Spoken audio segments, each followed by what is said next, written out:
গো, কতদিন হয়ে গেল তোমাদের রাজসভা বন্ধ? হ্যাঁ, আচ্ছা, মহারাজ যদি বেতন দিতে না পারেন তাহলে রাজসভা খোলা রেখে কি লাভ বলো তো? বলি বাড়িতে যা চাল আছে তাতে এক সপ্তাহের বেশি আর রান্না হবে না কিন্তু। হ্যাঁ, সেই জন্যই তো হিসেব করছি। বাড়িতে অপ্রয়োজনীয় যা যা জিনিসপত্র আছে সেসব বেচে দেব। আর বেচার মতো কিছুই নেই গো। দেখো, তুমি সব সময় আমার পরেই খাও, তাই আমাদের একটা করে থালা বাটি বেচে দিলে তো কোনো সমস্যা নেই গিন্নি। এই তোমার মাথা না কাজ করছে না। যাও বাইরে ঘুরে এসো, পারলে বাজার থেকে ধার করে হলেও একটু চাল নিয়ে এসো। দেখি যদি কোনো সহৃদয় ব্যক্তি চাল দেয়।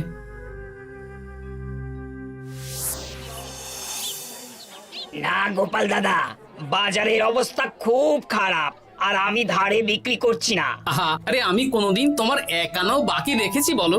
আমি বুঝতে পারছি গোপাল দাদা, কিন্তু আমিও নিরুপায়। গত মাসের বেতন এখনো পাইনি। মহারাজ অনির্দিষ্ট কালের জন্য রাজসভা বন্ধ রেখেছেন। বিশ্বাস করো, বিশ্বাস করো, বেতন পেলেই তোমার ধার আমি মিটিয়ে দেব। এই সপ্তাহ খানেক আগে একই কথা বলে সেনাপতি ধারে 25 কেজি চাল নিয়ে গেছেন। এখন ওনার কোনোই পাত্তা নেই। কি যে করি, কাছের বন্ধু বলতে বিজ্ঞানী আর সভাকবি। দেখি ওদের বাড়িতে একবার ঢুঁ মেরে।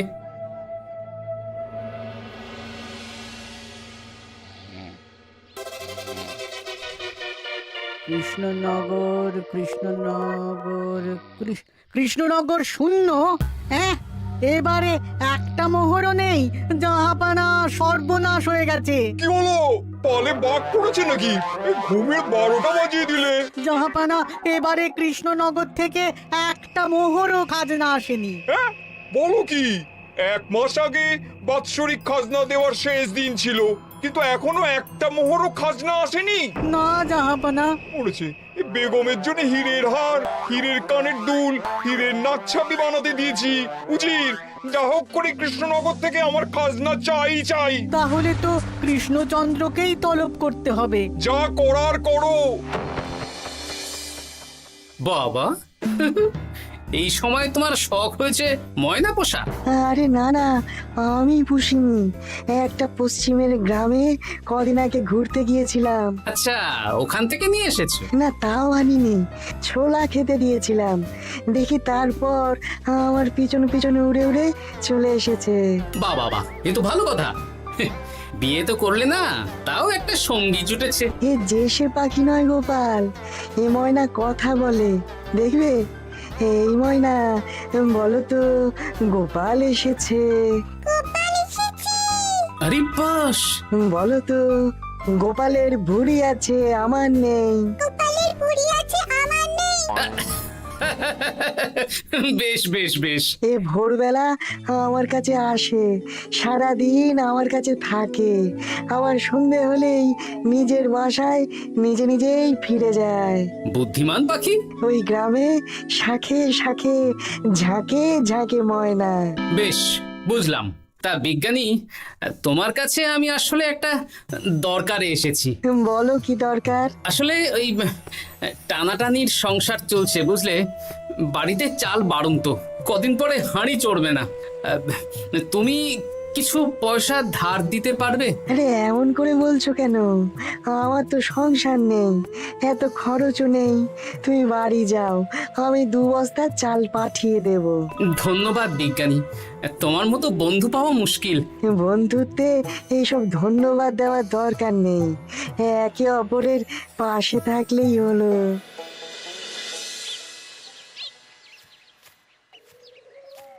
এ কি গো, খালি হাতে ঢুকছো যে?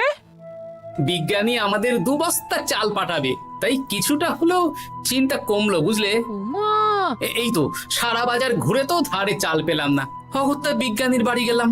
উনি সত্যি তোমার বন্ধু? হ্যাঁ গিন্নি, জানি না কতদিন আমাদের রাজসভার সমস্যাটা চলবে। দেখি অন্য কোনো কাজে লাগতে হবে, বুঝলে। এই দেখো দেখো, যা করার তাড়াতাড়ি করো, এভাবে তো আর চলতে পারে না গো।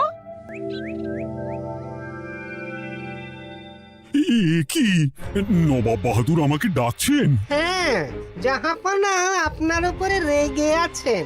অতি সত্য উত্তর আপনাকে দেখা করতে বলেছেন। এবারে চাষাবাদের মন্দার কারণে রাজস্ব আদায় তেমন ভালো হয়নি, তাই খাজনা পাঠাতে পারিনি। আর কিছুদিন অপেক্ষা করতে বলুন, আমি ঠিক খাজনা পাঠিয়ে দেব। এখন আর খাজনা নিয়ে কথা বলবেন কিনা জানি না। আপনাকে নবাব এই আদেশ পাঠিয়েছেন, আপনি 2 দিনের মধ্যে নবাব বাহাদুরের সাথে দেখা করবেন। আচ্ছা ঠিক আছে।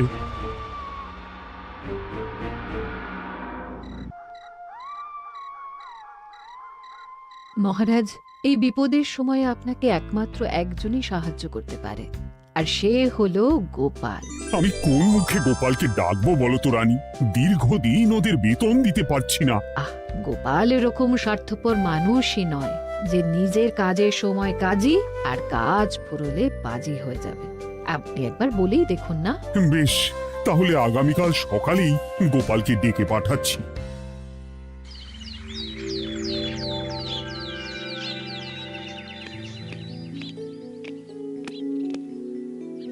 আসতে পারি মহারাজ? হ্যাঁ গোপাল, এসো এসো। মহারাজ আমাকে হঠাৎ ডেকে পাঠালেন যে? শোনো, নবাব বাহাদুর বলেছেন ওখানে যেতে হবে, কারণ এবারে কৃষ্ণনগর থেকে কোনো খাজনা পৌঁছয়নি। মহারাজ, আপনি গেলেও বিপদ, না গেলেও বিপদ। হ্যাঁ, সেটাই তো আমাকে সবচেয়ে বেশি ভাবাচ্ছে, কিন্তু না গেলেই যে নয়। তাহলে এক কাজ করি মহারাজ, আমিও বরং আপনার সাথে যাই।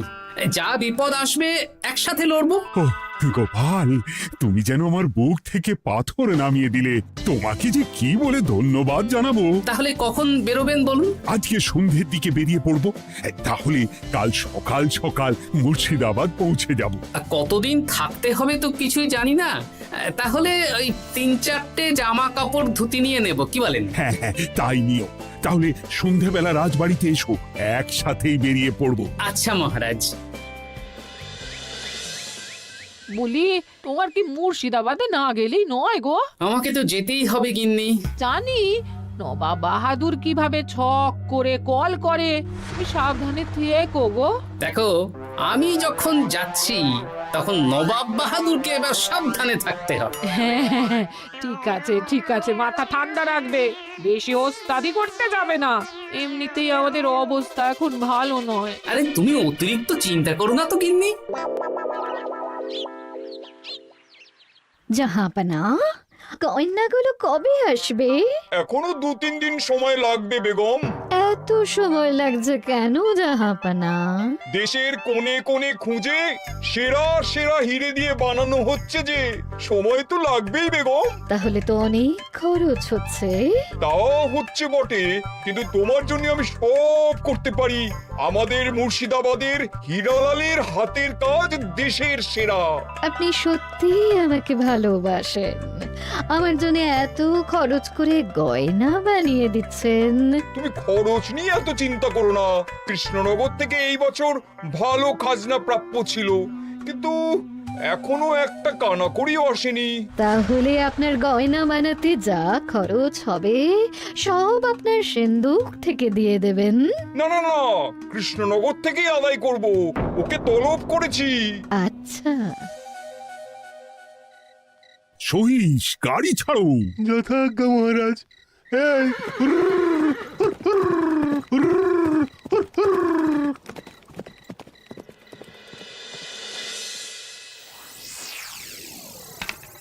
এত রাতে আবার কে এলো রে বাবা? খুলছি।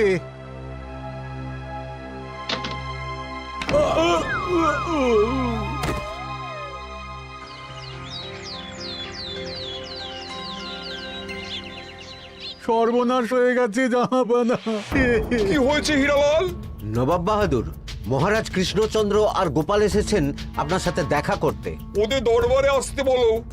হ্যাঁ, এবার বলো হীরালাল, কি হয়েছে? এই, তোমার মাথায় পট্টি কেন? জাহাপানা, গত রাতে আমার সর্বস্ব লুট হয়ে গেছে। বলো কি হীরালাল? তোমার কাছেই তো বেগমের হীরের সব গয়নাগাটি বানাতে দিয়েছিলাম। হ্যাঁ জাহাপানা, সব গেছে। আমার মাথায় মেরে সব লুট করে নিয়ে গেছে। এবার আমি কি করব জাহাপানা? বেগম সাহেবা, আপনার গয়না যে হীরালাল শেখরার কাছে জাহাপনা বানাতে দিয়েছিলেন, ওনার সব লুট হয়ে গেছে। মানে? আমি এক্ষুনি নিজের কানে শুনে এলাম, এখন হীরালাল শেখরা এসেছে। আমি এক্ষুনি যাচ্ছি। কি করব জাহাপানা, আমার তো সব শেষ হয়ে গেল। আমি কোনো কথা শুনতে চাই না, আমার ওই হীরের গয়নাগুলো চাই। চাই বললেই তো পেয়ে যাবে না। এখন এই গয়না শুধু নয়, হীরালালের সব সোনা দানা চুরি হয়ে গেছে। সেগুলো খুঁজে পেতে হবে। বিগত কয়েক বছর আমার মুর্শিদাবাদে কোনো চুরি ডাকাতি হয়নি। প্রত্যেকটা গ্রামবাসী সুখে শান্তিতে আছে। বাইরের কোনো শত্রু আসারও সুযোগ নেই। গ্রামের সীমানায় দিন রাত প্রহরী থাকে। যদি এসেও থাকে পালাতে পারবে না। এবারে তাহলে চোরটা কে বুঝবো কি করে? এসব সামান্য চোর ধরার কাজ আমার কাছে নস্যি। জাহাপনা, আপনি যদি কৃষ্ণনগরের এবছরের খাজনা মকুব করে দেন, তাহলে আমি চোর ধরার ক্ষেত্রে সাহায্য করতে পারি। ঠিক আছে কৃষ্ণচন্দ্র, তোমার এই গোপাল যদি চোর ধরে দিতে পারে তাহলে এবছরের খাজনা মুকুব। আগে আমি ওই শেখরার সাথে একান্তে কিছু কথা বলতে চাই। বেশ, প্রহরী প্রহরী, তুমি গোপাল আর শেখরাকে একটা ঘরে নিয়ে যাও। আসুন। এবার আপনি চুরির ঘটনাটা বলুন। চুরি না, ডাকাতি। সে যাই হোক, বলুন বলুন। গতকাল রাতে, তারপর সকালে জ্ঞান ফিরে ঘরে গিয়ে দেখি সব ফাঁকা। আমার ঘরের সাথেই লাগোয়া দোকান। আচ্ছা, দেখুন, আমি আপনার কথা শুনে আর একটু আগের যা আলোচনা শুনলাম, তার থেকে মনে হচ্ছে এই চোর স্থানীয় চোর। কি করে বুঝলেন? কারণ বাইরের চোর হলে তো এত নিখুঁত কাজ করা সম্ভব নয়। চোর নিশ্চয়ই আপনাকে ব্যক্তিগতভাবে চেনে। হ্যাঁ, এবার মশাই আপনি বলুন তো, আপনার কোনো শত্রু আছে? না, শত্রু নেই তেমন। আমার সাথে কারো সম্পর্ক খারাপ নেই। আর আমাদের পাড়ায় সবাই ব্যবসায়ী, সবাই সম্ভ্রান্ত লোকজন। বেশ, তাহলে সব ব্যবসায়ীদেরকেই ডাকতে হবে। আমি নবাব বাহাদুরকে বলে দিচ্ছি, আপনি এখন আসুন। নবাব বাহাদুর, আপনি ওই গ্রামের সকল ব্যবসায়ীদের আপনার মহলে ডাকার ব্যবস্থা করুন। সবাই কিন্তু বেশ সম্ভ্রান্ত ব্যবসায়ী। সে হোক না, ওই গ্রামে তো সবাই ব্যবসায়ী, আর বাইরের কোনো লোক গ্রামে ঢোকেনি বা বাইরেও যায়নি। তাই যদি কেউ চোর থেকে থাকে তাহলে ওই ব্যবসায়ীদের মধ্যেই আছে। বেশ, আমি সবাইকে আমার মহলে নিয়ে আসার ব্যবস্থা করছি। আর একটা ফাঁকা বড় ঘর চাই, যেখানে চোর ধরার পরীক্ষা হবে। আর সেই ঘরে আমাদের কৃষ্ণনগরের ঘোড়া চোর ধরবে। হ্যাঁ, ঘোড়া চোর ধরবে? হ্যাঁ, যে ঘোড়ার গাড়িতে আমরা এসেছি সেই ঘোড়া। যদি চোর না ধরতে পারো তাহলে পুরো খাজনা তো গায়ের জোরে নেব, সাথে সাথে কৃষ্ণনগরটাও কেড়ে নেব। আমার উপর একটু ভরসা রাখুন নবাব বাহাদুর, আর যা বললাম করুন। বেশ, শুনুন, এই ঘরে আমার এক প্রিয় ঘোড়া আছে, আর সামনে একটা বালতিতে ছোলা সেদ্ধ রাখা আছে।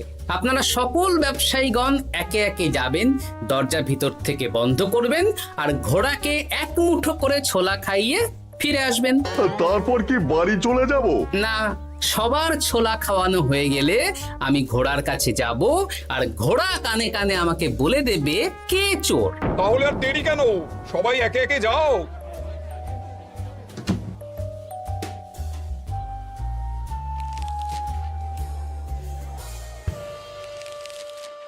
কি করি যদি ঘোড়া সত্যি সত্যি বুঝে যায়? ছোলা খাওয়াবোই না। ব্যাস, ছোলা খাওয়ানো হয়ে গেল। এবার এবার গোপাল বলো তো কে চোর? দাঁড়ান, ঘোড়ার মুখের কথা শুনে আসি। আমি বলে দিচ্ছি জাহাপানা, গোপাল এসব মশকরা করছে, সব মশকরা। ঘোড়া বলে দিয়েছে কে চোর। বলো গোপাল, কে চোর? তার আগে সকল ব্যবসায়ীর হাত দেখে আমি পরীক্ষা করতে চাই। সে দেখো, কিন্তু বলো কে চোর? দেখি দেখি, না, দেখি আপনারটা। না, আপনিও না। না, আপনিও না। একি মশাই, চুরিটা তো আপনিই করেছেন, আপনিই চোর। কি উল্টো পাল্টা কথা বলছেন? আমি চুরি করিনি। হ্যাঁ, আপনিই চুরি করেছেন, তাই ভয়ে ঘোড়াকে ছোলা খাওয়াননি। কারণ আমি ছোলার মধ্যে রান্নার হলুদ গুঁড়ো মিশিয়ে রেখেছিলাম, তাই যারা যারা ঘোড়াকে ছোলা খাইয়েছেন সবার হাতেই হলুদ রং লেগে আছে। শুধু ওর হাতে নেই। ভাই, শেষে তুই? তোর মনে মনে এত হিংসা? ভাই মানে? আরে ও তো আমার খুড়তো ভাই পান্নালাল, ওরও সোনা গয়নার ব্যবসা। ব্যাস, এবার তাহলে বলেই দিন পুরো ব্যাপারটা, কারণ এখান থেকে পালানোর কোনো পথ নেই। ভুল হয়ে গেছে জাহাপনা, আমার দাদা আমার থেকে অনেক বেশি রোজগার করত, তাই আমার মনে মনে হিংসে ছিল।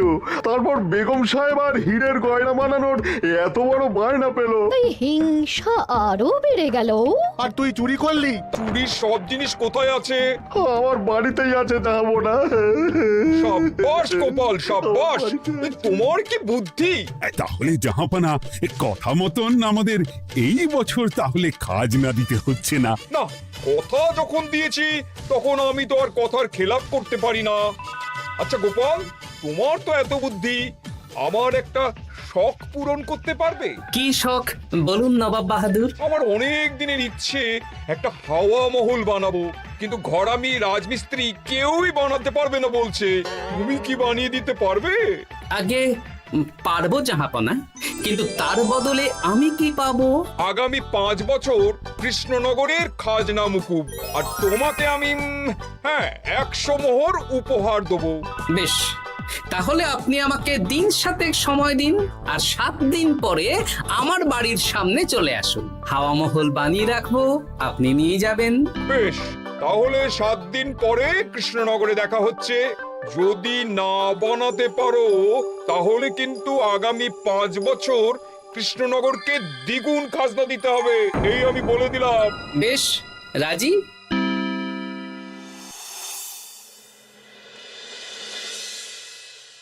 বেশ তো বড় মুখ করে বলে দিলে হাওয়া মহল বানাবে। রাজি রাজি।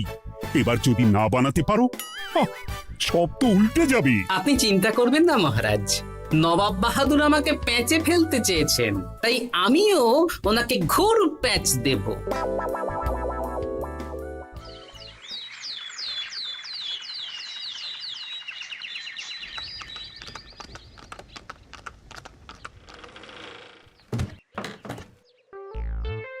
কি গোপাল, আরে কোথায় আমার হাওয়া মহল?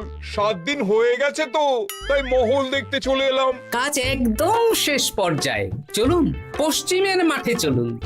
গিন্নি, তুমি মহারাজকে খবর দাও আর বলো পশ্চিমের মাঠে চলে আসতে। আরে তাড়াতাড়ি কর, তাড়াতাড়ি কর। ওই দেখুন, আপনার হাওয়া মহল তৈরি হয়ে গেছে। কই? উপরে দেখুন। ওরে, নবাবের হাওয়া মহল বলে কথা, ইট কথা হয়ে গেছে। এবার রং কর, রং কর। হাওয়া মহল রং করছি তো, এত তাড়া দিস না। আরে তাড়াতাড়ি কর, তাড়াতাড়ি কর। আরে এসব আবার কি? ময়না পাখি হাওয়া মহল তৈরি করছে? হ্যাঁ, হাওয়া মহল তো, তাই হাওয়াতেই তৈরি হচ্ছে। হাওয়া তো আর চোখে দেখা যায় না, আমি তৈরি করিয়ে দিয়েছি। এবার জাহাপানা আপনি নিয়ে যান। হয়ে গেল, এবারেও গোপাল দাও মেরে দিল। মানে আমি কি করে? সে তো জানি না জাহাপনা, আপনি বলেছিলেন হাওয়া মহল বানিয়ে দিতে হবে, আর আমি আপনার আবদার পূরণ করেছি। এখন আগামী 5 বছর আমরা খাজনা মুক্ত। সাব্বাস গোপাল। ওরে, রংটা ভালো করে কর, ভালো করে কর। নবাবের হাওয়া মহল। গোপাল, তুমি সত্যিই বুদ্ধিমান, তোমার বুদ্ধির জবাব নেই। শোনো, আগামী 5 বছর কৃষ্ণনগরে